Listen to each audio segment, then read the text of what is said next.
አንዳንድ ግለሰቦች በተለያየ መልኩ ሀገርን እምነትንና ወገንን በማገልገል ጎላ ያለ ታሪክ ለመስራትና ስኬታማ ለመሆን ይፈጠራሉ። ፈጣሪ ሁሉንም የሰው ልጆች የፈጠረው ለዓላማ ቢሆንም በሥራና በተግባር ግን ላቅ ያሉ ጀግኖች በየጊዜው እንዲከሰቱ ያደርጋል። ለምሳሌ ዲን ሲዳከም፣ ሀገርና ማህበረሰብ ቀውስ ውስጥና ዝቅጠት ሲገጥማቸው ፈጣሪ አንቂዎችንና መሪዎችን ፈጥሮ ሃይማኖት፣ ሀገርና ሕዝብ ከችግር እንዲወጡ ያደርጋል። በዚህ ሂደትም ነው እንደየደረጃው ጀግኖች የሚከሰቱት። በተለያዩ አካባቢዎችና በተለያዩ ዘርፎች የሚፈጠሩ ጀግና ግለሰቦች ከፈጣሪ የተሰጣቸው ሹመት በውስጣቸው ስላለ ስራቸውን የሚሰሩት ከማንም ምንም ሳይጠብቁ ነው። ብዙዎችም እንዳቸው የሚሆነው የስራቸው ለውጥና ለማህበረሰብ ያስገኘው ጠቀሜታ የሚሰጣቸው የመንፈስ እርካታ ነው። በእንዲህ ያለ መንገድ የሚሰሩ ጀግኖች በእርግጥ ግብራቸው መስካሪ ሲሆን ይህም የሚሆነው ሌሎች አርአያነታቸውን እንዲከተሉ ለማመላከት ነው። ኢማም ሐጂ አብዱልሃዲ አህመድ ቡርሃን ለሙስሊሙ ማህበረሰብና ለስልጤ ብሔረሰብ እንዲሁም ለሀገር ሁለንተናዊ እድገት በግልም ሆነ በጋራ ያበረከቱት አስተዋጽኦ ከጀግኖች ተርታ እንዲሰለፉ ያደርጋቸዋል። ምንም እንኳን እንዲወራላቸው ባይፈልጉም ትውልዱ ከሳቸው እንዲማርና ሌሎችም አርአያነቱን እንዲከተሉ ማድረግም ሌላ ጀግንነትና ኃላፊነት በመሆኑ ከብዙ ትወታ በኋላ የማሳመን ሥራ ተሰርቶ ታሪካቸውን ከብዙ በጥቂቱ ለማቅረብ ይህ መሰናዶ ተዘጋጅቷል። አብራችሁን ሁኑ። ሼኽ ሐጂ አብዱልሃዲ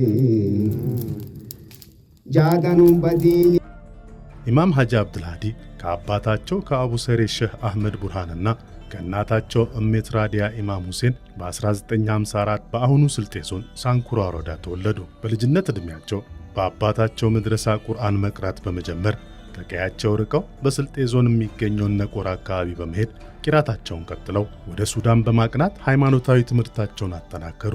እዚያ ባገኙት ስኮላርሺፕ ወደ ሳውዲ አረቢያ በመሄድ በሪያድ ከተማ ከሚገኘው ዩኒቨርሲቲ በሸሪያ ሕግ በከፍተኛ ውጤት ተመርቀው ድግሪያቸውን አገኙ። ኢማም ሐጂ አብዱልሃዲ በቂራት ከልጅነታቸው ጊዜ ጀምሮ ጎበዝ እንደነበሩ ሐጂ አብዱራህማን ሁሴን ያዕቆብ ይናገራሉ። እኛ ስልጤ ኩሪ ነው የተዋወቅነው። በኩሪ ስንተዋወቅ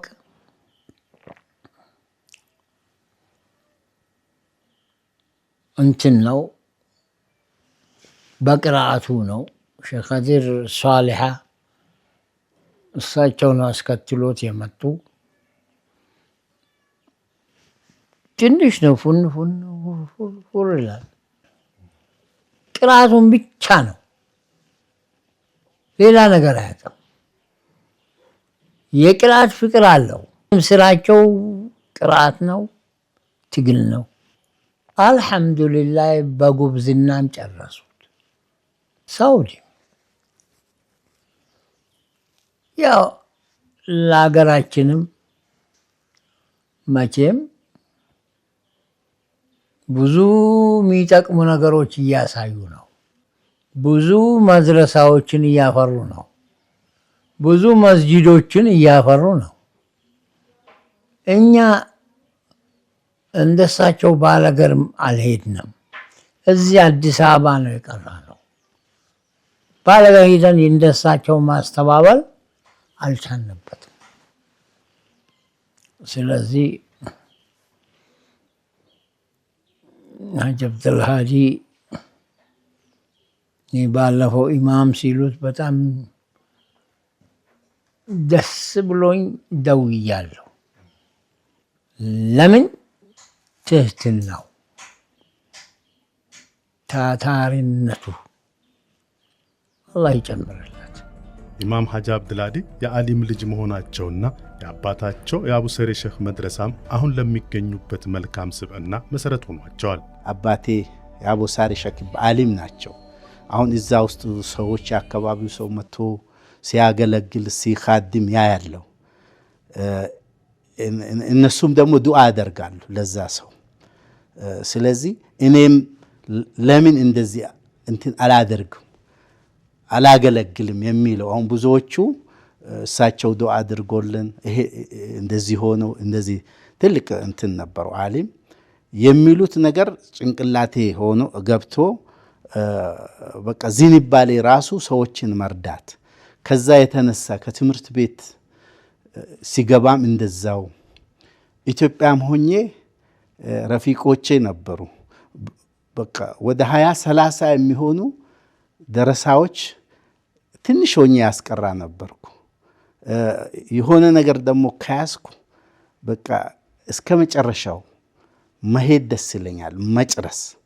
ኢማም ሐጂ አብዱልሃዲ አህመድ ቡርሃን ሳውዲ አረቢያ ላይ ከተመረቁ በኋላ እዚያ የጀመሩት ኑሮ ምቾት ነበረው። ይሁን እንጂ በልጅነታቸው ትተውት የወጡት የቀያቸው ኋላቀርነትና የልማት ችግሮች መብዛትን ሲያስቡ እረፍት ይነሳቸው ጀመር። ባሉበት ሀገር ያለውን ስልጣኔና እድገት ለአካባቢያቸውና ለኢትዮጵያ በመመኘት በአቅማቸው ለሀገር ለመስራት ወጠኑ። ፖለቲከኛ ባይሆኑም ትግልን እዚያው ሆነው መቀላቀል ጀመሩ። ከዚያም ምቾት ሳያሸንፋቸው ወደ ኢትዮጵያ ጠቅልለው ገቡ። ሐጂ ከሳውዲ አረቢያ ትምህርት ቤት ጭምር እያሉ መጀመሪያ 1980ዎቹ ላይ የስልጤ ተማሪዎች ማህበር እንቅስቃሴ ሲያደርጉ ነበር፣ አስተዋጽኦም ሲያደርጉ ነበር። ነገር ግን ትግሉን የጀመሩት 1983 ነው። የስልጤ ትግል ኢህአዴግ በገባበት ወደ 6ኛው ወር ጎጎት የሚል የስልጤ ድርጅት ነበረ። እሳቸው ያኔ ሳውዲ ናቸው። ሳውዲ ሆነው በፋይናንስ በተለያየ ጽሁፍ እርዳታ ሲያደርጉ ነበረ። ኮንታክት የሚያደርጉት በአብዛኛው በሐጂ ሻሚል በኩል ነው። ሀገር ቤት ከተመለሱ በኋላ የስልጤ ብሔረሰብ ማንነቱ ተረጋግጦ ራሱን በራሱ ማስተዳደር እንዲችል በሚደረገው ትግልም ንቁ ተሳታፊ ሆነዋል። በትግሉ ሌሊትና ቀን በ7 ሰዓት በምሽቱ ምንለያይ ቀን ነበር። በየቤቱ በየእንትኑ በየጎራው ለመቀስቀስ የተገባ መኪናቸውንም ነዳጃቸውንም ወደ ኋላ አንድም ቀን አላሉ። በጣም ጎበዝ፣ በጣም ጀግና ታጋይ ናቸው። 1987 ቀጥታ ኢትዮጵያ መጡ። ሳንኩራ ገብተው እዛ አካባቢ 30 ምናምን ቀበሌ በሳቸው እንቅስቃሴ ነው ህዝቡ የመብት ግንዛቤ እንዲኖረው ህዝቡ ህገ መንግስቱን መሰረት አድርጎ የስልጤን ብሔረሰብ መብት እንዲያስከብር በግል መኪናቸው እንደ ማንኛውም ተራ ገበሬ ገጠር ገብተው ካንቀሳቀሱ አንጋፋ ታጋይ አንዱ ናቸው። ከ1989 ከቡታጀራው ኮንፈረንስ በኋላ እንጂ ግን በዛ ትግል ወቅት ስሜታቸው፣ ጉልበታቸው፣ ዕውቀታቸው ኃይል ነው የሆነው። ለህዝብ ተወካዮች ምክር ቤት እጩ ሆነው ከቀረቡበት ጊዜ ጀምሮ ማለት ነው ውጭ እያሉም አስተዋጽኦአቸው ነበረን፣ አልተለየንም ነበር። እኔ በሳንኩራ ወረዳ ውስጥ ነበርኩኝ። የዛን ጊዜ መኪና ጭቃ አላስገባ ብሎን በሳይክል ይዣቸው ሲሄድ አዲስ ሱፍ እንዳለ አዳልጦን ወድቀን በከነ ሱፍ ከነ ጭቃቸው ይዤ የተጓዝኩበት ቀን አለ። በመቀጠል አጎራባች የሆነ በአላባ ምርጫ ክልል ቁጥር 1 ውስጥ ነው እሳቸው የተመዘገቡት። ቁጥር 1 ምርጫ ክልል አላባ እና የሆነ ኡዳና የሚባል ቀበሌ ሄደን ሳለን በኡዳና ቀበሌ ማታውን አብረን ባመሸንበት ቦታ በሳቸውና በኔ የደረሰው የሞት አደጋ ነበር ፊት ለፊታችን ላይ የገጠመን። ኢማም ሐጂ አብዱልሃዲ የስልጤ ብሔረሰብ የማንነት ጥያቄ ምላሽ ካገኘ ከመጋቢት 23 ቀን 1993 ጀምሮ ከፖለቲካዊ ትግል ወጥተው የማህበረሰቡ ማህበራዊና ኢኮኖሚያዊ ችግሮች እንዲፈቱ የድርሻቸውን ለማበርከት ፊታቸውን ወደ ሁለንተናዊ ልማት አዞሩ። የስልጤ ዞን ርዕሰ ከተማ እንድትሆን የተመረጠችው ወራቤ ምንም አይነት የመሰረተ ልማቶች ያልነበራት ብትሆንም ኢማም ሐጂ አብዱልሃዲ ግን የመጀመሪያውን ሪያድ ሆቴልንና ዘመናዊ መስጂዶችን በመገንባት ፈርቀዳጅ ሆኑ። ከዚህ በፊት ያው እኔና እሳቸው ስንመጣ አቡበከር መስጂድን ለመስራት መጀመሪያ ላይ ያው ምንም ዞኑ ዳሎቻ በነበረበት ሰዓት ነው የገባ ነው። ከዛ በፊት ያው ምንም አይነት እዚህ ማረፊያም የተለያየ ነገር ስላልነበረ እሱን ከጀመርን በኋላ እሳቸውም ወደ ታች እየሄዱ አንዳንዴ መኪና በያዝን ሰዓት ወደ ቡታጀራ እየሄድን እያደርን እየመጣን ከእሳቸው ጋር አብረን ነው የነበርነው። የዛኔ መሬት ጠየቁ፣ ተሰጣቸው። እሳቸውም ሄደው ናዝሬት ያንን ቤት ሽጠው መጡ። 10 ክፍል እንደተባለው ተጀመረ። ስራው ተሰራ፣ በአጭር ጊዜ ተጠናቀቀ። ሰው እዚህ የመሸበት ዳሎቻ የተለያየ ቦታ ሄደው ነበር የሚያድረው። ኮንትራክተሮች ራሳቸው አንዳንድ በዛን ሰዓት ጨርታው ያልያዙ እዚህ የተመሰረተ ስለነበረ ኮንትራክተሮች ጭምር ማደሪያ ያጥተው ወደ ቡታጀራ እየተመላለሱ ያድሩ ነበረ። ከዛ በኋላ እሳቸው ይህን ከሰሩት በኋላ በከፍተኛ ሁኔታ ክፍሏም ያው ትንሽ ሆነች፣ 10 ክፍል ናት። በጊዜ ነበረ የሚያዘው የሚያልቀው ጫራ አልጋዎቹ ማለት ነው። እና እየተለመደ መጣ። ሪያድ ሆቴል ተባለ። እዛው ቁርስም የተወሰነ የሆነ ነገር ጀማመሩ። ስራው ቀጠለ ማለት ነው። በሂደት እየጨመሩ ዛሬ ላለበት ደረጃ ላይ ደርሷል ሪያድ ሆቴል። ኢማም ሀጂ አብድልሃዲ ከ100 በላይ መስጂዶች በስልጤ በሃላባና በሌሎችም አካባቢዎች እንዲገነቡ በማድረግ በያን የወላጅ አልባ ሕፃናት ማሳደጊያን በማቋቋም የሂክማ ኢስላማዊ ዩኒቨርሲቲና ሌሎችም የሙስሊም ማህበረሰብ ተቋማት እንዲቋቋሙ በማድረግ ለኢስላም በርካታ አስተዋጽኦ አበርክተዋል። መስጂድ የሌለበት ቦታ ላይ መስራት፣ መስጂዶችን መድረሳም ካሌለ ከመድረሳም ጭምር መስራት፣ እዚህ ዞን ብቻ ሳይሆን አልፎ ከዞኑም ጭምር ወጥተው ይህን መስጊድ ከሰሩ በኋላ አጎራባች ዙሪያ ያሉት ወረዳዎች ላይም ከፍተኛው እንቅስቃሴያቸው እሱ ነው የነበረው። ዲንን በማስፋፋት በከፍተኛ ሁኔታ ዋጋ ከፍለዋል። ሂክማን የመጀመሪያው እዚህ እስላማዊ እንትን ሲቋቋም እሳቸው ናቸው በወቅቱ ያንን ቦታ ተረክበው አጥረው ካርታ አሰርቶ ጭምር በወቅቱ ይዛኔ ተረክበው የነበረው። ለምሳሌ አልከሶ ምታያት ክሊኒክ አረቦች ያሰሯታለች። ከአንድ ጤና ጣቢያ በጣም ደክማ ፈራርሳ ወድቃ እሳቸው ናቸው መጥተው አድሶ እንደ አዲስ እንደገና ያ ስራ እንዲጀምር እንደም ውስጡ ላይ ሌላ ተጨማሪ መስጂድ ሁሉ ተሰርቶ ያ መድረሳ በጣም እንሳት ተደርጎ ከፍተኛ ሁኔታ ወደ አገልግሎቱ እንዲመለስና እንዲያገግም ያደረጉት እሳቸው ናቸው። በማህበራዊ ልማት ረገድም የዳሎቻ ቡርሃን ትምህርት ቤት እንዲቋቋም አድርገዋል። የአዳማ ቅዱስ ቁርአን ትምህርት ቤትን በተለያየ መንገድ በመደገፍና ቅጥር ግቢው ውስጥ መስጂድ በማሰራትም ዘመናዊ ትምህርትና የአረብኛ ቋንቋ ትምህርት የሚሰጡ የህዝበ ሙስሊሙ ተቋማት እንዲፈጠሩ ትልቅ አሻራ ማሳርፈዋል። ለኢትዮጵያ እስልምና ተቋማት መጠናከርም ጉልህ ሚና የነበራቸው ሲሆን አሁን ላይም የማዕከላዊ ኢትዮጵያ ክልል እስልምና ጉዳዮች ምክር ቤትን በፕሬዝዳንትነት በመምራት ላይ ይገኛሉ። ኢማም ሀጂ አብድልሃዲ አህመድ ቡርሃን በግብርና ኢንቨስትመንት በመሳተፍ ወደ እርሻ ገብተው ሰፊ ምርት በማምረት ላይ ይገኛሉ። በዚህም ለአካባቢው አርሶ አደሮች የእውቀትና ቴክኖሎጂ ሽግግር በማድረግ ድጋፍም ያደርጋሉ። በወራቤው ሪያድ ሆቴል በዓለም ገበያ ከተማው ህንፃና በእርሻ ልማቱ ለበርካቶች የሥራ ዕድል የፈጠሩ ሲሆን ለከተሞቹ እድገትና ገጽታ መቀየር የበኩላቸውን ድርሻ አበርክተዋል። ሰው ማረፋ ምንም ማረፋ በሌለበት ማረፋ ያቋቋሙለት ማረፋ ሆቴል የሰሩ ጀግና አባላችን ናቸው። ከዛ በኋላ መጥቶ የእርሻ መኪና ገዝቶ እንደውም ንፋስ ስልክ ነው የገዙት። የገዙበትን ቦታ ገዝቶ ይዞ ገብቶ ምንም በሌለበት አውሬ ብቻ ያለበት ጫካ ገብቶ ልጄ በአይኔ ያየሁት ነው። አብሬያቸው ገብቼ 3 ቀን ቆይቼ ወጥቻለሁ። በጣም ጎበዝ ናቸው። ለሁሉም ነገር ወደ ኋላ የሚሉ ሰው አይደሉም። ከተማው ላይ እድገት ሌሎችም ሰዎች ይሄም አለው ይበለው የመስራት ዛሬ የምታያቸው እነ ሀያት ሆቴል ከዛ በኋላ የመጡ ናቸው። እነ ፓርክ ከሳቸው በኋላ ተሰቦ የመጡ ናቸው። እናለ የምታየው ያን አንድ ሰው ሲጀምር የሆነ ነገር እያሳየ ከሄደ ያንን ተከትሎ ነው አብዛኛው ሰው የሚሄደው። ከዛ አንፃር ከፍተኛ ፋይዳ ለወራቤ ትልቅ ዛሬ ላለችበት እድገት እንድደርስ እነዚህ ነገሮች መኖራቸው ነው። ያ ባይኖር ኖሮ እኮ ሌላውም ሰው ደፍሮ ገብቶ ኢቭን ይከራያል የሚለውንም ውስጡ ላይ አይከራይም የሚለውን ለማወቅ ያ ማሳያ ሆነ። የማነሳሳትና አንተ መተህ እንድትሰራ ሌሎች አሁን እንዳልኩ እነ ሀጂ ፈሉ ጭምር እነ ፓርክ ሀጂ ጁሃር ሌሎችም እንዲመጡ እንዲሳቡ የተለያዩ እንትኖችን እንቅስቃሴ በራሳቸው በኩል በጣም በከፍተኛ ሁኔታ ሌሎችን ሰዎች እንዲገቡ ከተለያዩ ቦታ እንዲመጡ አድርጓል። ኢማም ሀጂ አብድልሃዲ ከሁሉም ጋር ያላቸው ማህበራዊ ግንኙነት መልካም ስለመሆኑና ለተቸገረ ደራሽ ስለመሆናቸው በርካቶች ይመሰክራሉ።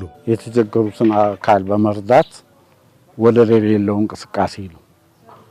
ያ የሳቸው ገንዘብና የሳቸው መስዋዕትነት አልበቃ ብሏቸው የተለያየን አካል በማስተባበር በአረፋና በፍች አብዛኛው ድሃ እንዲደሰት የሚያደርጉ ጀግና ናቸው። የሳቸው ገንዘብ ለሁሉም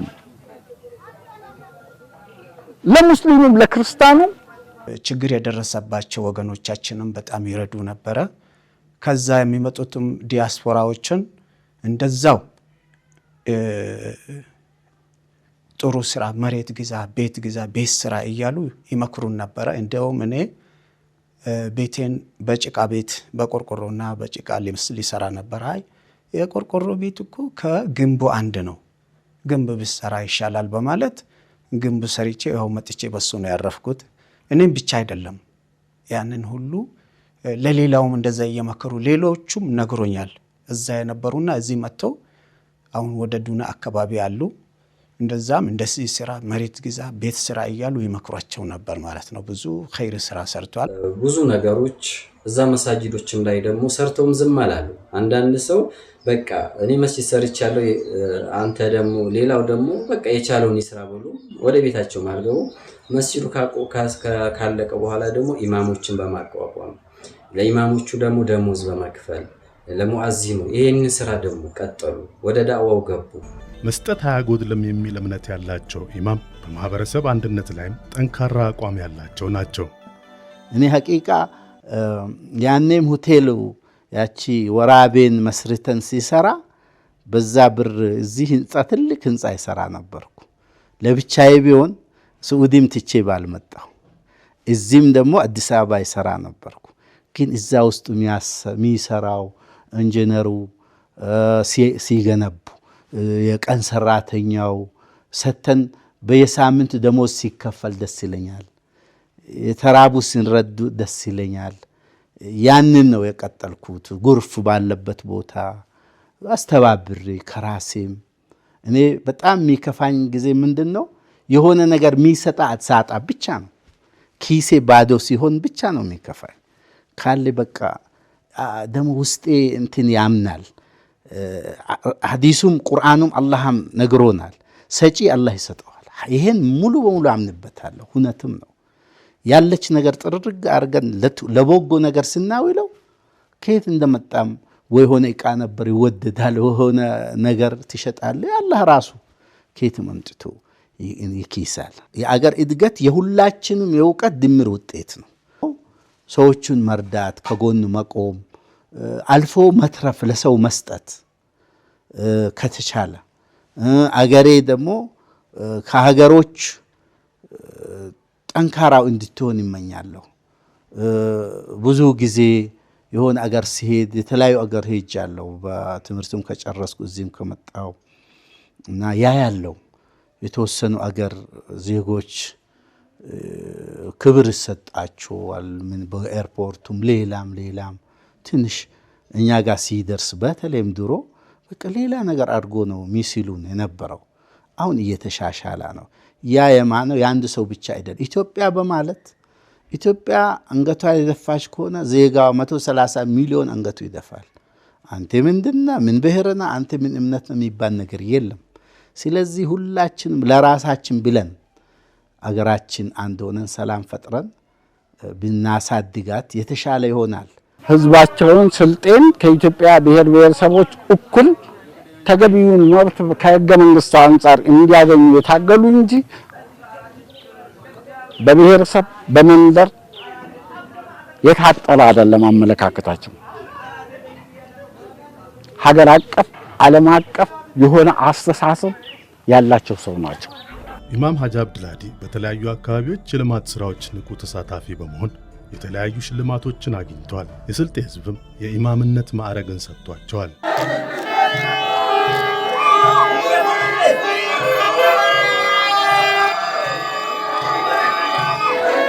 ኢማም ሐጂ አብዱልሃዲ አህመድ ቡርሃን ለእውቅና የሚሰሩ አይደሉም። ስራቸው ግን ለሁሉም ብርሃን ሆኖ የሚታይ ነው። ለስልጤ ብሔረሰብ ሁለንተናዊ እድገት፣ ለሙስሊሙ ማህበረሰብና ለሀገር ያበረከቱት አስተዋጽኦ ዘርፈ ብዙ በመሆኑ ታሪካቸው በርካቶችን የሚያስተምር ነው።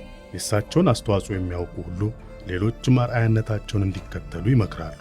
ሁሉም ትውልዱ የእሳቸውን አርአያ እንዲከተል ጥሪና ያቀርብላል። እሳቸውን የሚመስል ልጆች ወጣት መፈጠር አለበት፣ መታገል አለበት። ገና ነው። እኛ ምንም ነገር ያየነው ነገር የለም። ምናየው እንግዲህ በኋላ ነው። ትውልዱ ሲረከብ ነው። ትውልዱ ሲይዝ ነው። የእሳቸውን አርአያ መከተል አለበት። ሁሉም ግዴታው ነው። ሱናም አይደለም፣ ፈርድ ነው። ሀብታም በሀብቱ፣ ደሃ በድህነቱ ተነስቶ ዓሊሙ በዕልሙ ተነስቶ ካልታገለ አገር አትለማ። አሁን ያለው ትውልድ መሰል ማህበረሰብንና ሀገርን የሚጠቅሙ መልካም ስራዎችን እንዲሰራ የቀደምቶቹን ታሪክ አውቆ እንዲጠብቅና ለትውልድም እንዲተላለፍ ታስቦ ናትራር የተሰኘ የኢማም ሐጂ አብዱልሃዲ የታሪክ መጽሐፍ ተጽፎ ይመረቃል። ይህ መጽሐፍ የኢማም ታሪክ ብቻ ሳይሆን የስልጤ ብሔረሰብንና አልፎም የኢትዮጵያን ሙስሊሞችን የሚወክል ታሪክ እንደመሆኑ በተለይ እንደ ሙስሊም ያለብንን ታሪክን የመጻፍና የመሰነድ ክፍተት ለመሙላትም ድርሻ የሚኖረው ነው። ስለሆነም ሁሉም መጽሐፉን በመግዛት ሊማርበትና መሰል ታሪኮች እንዲጻፉ ሊያበረታታ ይገባል። በቃል ከመስማት በመጽሐፍ አንብቦ መረዳት የመሰለ ነገር የለም። መጽሐፉ የእሳቸው ታሪክ ይኑርበት እንጂ ለትውልድ ትምህርት ሰጪ ነው። የሀገራችንን ታሪክ መጽሐፍ ማንበብ ይኖርብናል። ሁሉም ሰው የእሳቸው መጽሐፍ ገዝቶ ማንበብ መረዳት አለበት ስለ ሀገሩ እላለሁ። ይህን መጽሐፍ ገዝቶ ቢያነቡት ያ ሁሉ ተሞክሯቸው የሰሩት ውጣ ውረዶቹን ያለውን ነገር ቢያነብ በጣም ብዙ የሚማረው ብዙ ራሱ የሚፈትሽበት ከዲንም አኳያ ከዱንያም እስቲ እኔ የት ነው ያለሁት ምን እየሰራሁ ነው የሚለውን እንዲያ ያደርገዋል እና ሁሉም ቢያነበው ላለሁ የህይወት ተሞክሯቸው ዘረ ቡርሃን የሆኑት ኢማም ሐጂ አብዱልሃዲ አህመድ ቡርሃን በተለይ ለስልጤና ለኢስላም ብርሃን ለመሆን ብዙ ጥረቶችን አድርገዋል። በእርግጥ ብዙ ይቀረኛል የሚሉት ኢማም ሐጂ አብዱልሃዲ በቀጣይም ብዙ ሰርተው እንደሚያሳዩን እንተማመናለን። እኛም ይህን ዘጋቢ ፊልም ለዚህ ክብርና ደስታ እንኳን አላህ አደረሰዎት በማለት ዝግጅታችንን እንቋጫለን።